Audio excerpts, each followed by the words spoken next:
I'm talking today about two quite well-known traditions that take place in December time, revolving around Christmas time, or what we might say is Yuletide, even solstice celebrations. And there's a lot of stuff going on right now that we just automatically do because it's there, and it's tradition. And two of these traditions are decorating a tree and the Yule log, but not so much burning a Yule log anymore, but eating a Yule log, which is from a shop, which you can't put down because I quite like a nice Yule log. But the thing is that we do a lot of these things, we don't really remember maybe why we're doing them. I've been driving around, I see some beautiful trees in people's houses and they look gorgeous and people have really lit them up really well, and I think, wow, it does actually bring a lot of cheer in the darkest period of the year. And then in January they get put back in a box or they get put onto the road to get taken away. And you think, this tradition of having trees in our house is developed over hundreds and hundreds of years, and was originally a Germanic sort of tradition. So in Germany, people years ago would decorate trees with apples. Then it led to candles at different places, and people would go out and decorate the trees that are out in nature, the evergreen trees. And you can see I see it as a kind of form of gratitude to nature, because when you're in the middle of the winter and it's the darkest period of time, you think, now I'm at solstice nearly and it's dark and it's been grey skies all week. But if you were living in a place where you had snow continuously, and it was really dark, and seeing these evergreen trees and the holly and the ivy would bring you that kind of light and reassurance that there was a cycle of nature that was going to go on beyond the winter time. And I like that thought, that we do see these points of green that are going to take us through.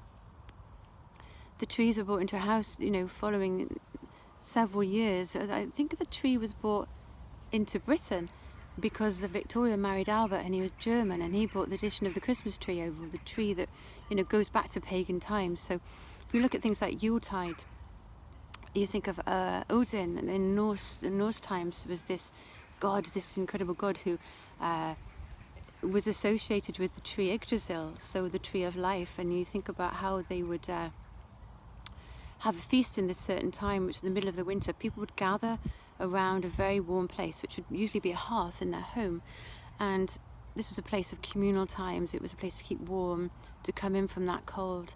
And in the middle of winter, what people would do is they would have a big feast, and they would collect a Yule log. So they call it a Yule log or Yule clog, some places called. So it might be ash or birch, and people would bring that into the house and they would burn it. And so this burning might take over place for several days, and then the ashes would get scattered back out into nature. The burning was to keep away negative, evil spirits, but also to welcome in the new year, abundance, prosperity, and what you might like for the new year. And so this tradition, now people still do this. They take a log and they burn this log to keep that warmth in the hearth, And we're so used to having radiators and sort of this automatic on a plate like heat, that we forget that the fire was such a central part in the old days, as was wood, as was the trees, our reverence of the trees.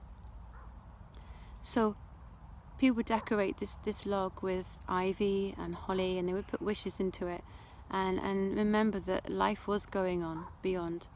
The evergreen tree that we bring into our house now is the same. So the old tradition of seeing this cycle of nature, that we would be going forward.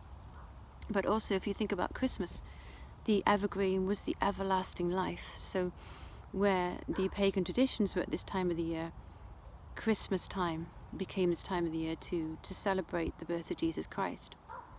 Jesus Christ was seen to have been born on the 25th of December. We know this is not the date he was born, it's actually, I think, June or September time. But either way, we see this time as being the return of the Son, the birth of the Son of God, which is the rebirth of the Sun, the light of the sun, which raises up again and gives us strength from December the 25th. Jesus embodies the strength, the compassion, the kindness that we'd like to embody ourselves, and gives a message of being kind, of letting strangers into your house, of community, of where you want to go in the future when you come through the winter and you start again in spring. And that's what I really like, because I'm sitting here with a tree right now. I've been sitting here for about 2 hours and the birds have been flying around, and it's quite cold. And I get reassured because at my feet there are little shoots coming through the earth. The trees are an integral part of our life all year round, and bringing them in winter is a celebration of them, but also of our lives and our connection to the earth. The tree of life, which was the ash tree supposedly, Yggdrasil, associated with Odin, was an Axis Mundi. It was about the connection between the earth and the heavens, and a central cosmic force to remind us that we aren't just physical, we are metaphysical, and that we live here on the earth, but we are in constant touch with the spiritual, the cosmic realms. The bringing of the tree beyond putting presents underneath that and having a big feast is reminding us of this cycle of life, of the light of the world, of the return of the sun, and that we are a most wonderful part of that, and to embrace that in everyday life throughout the year round.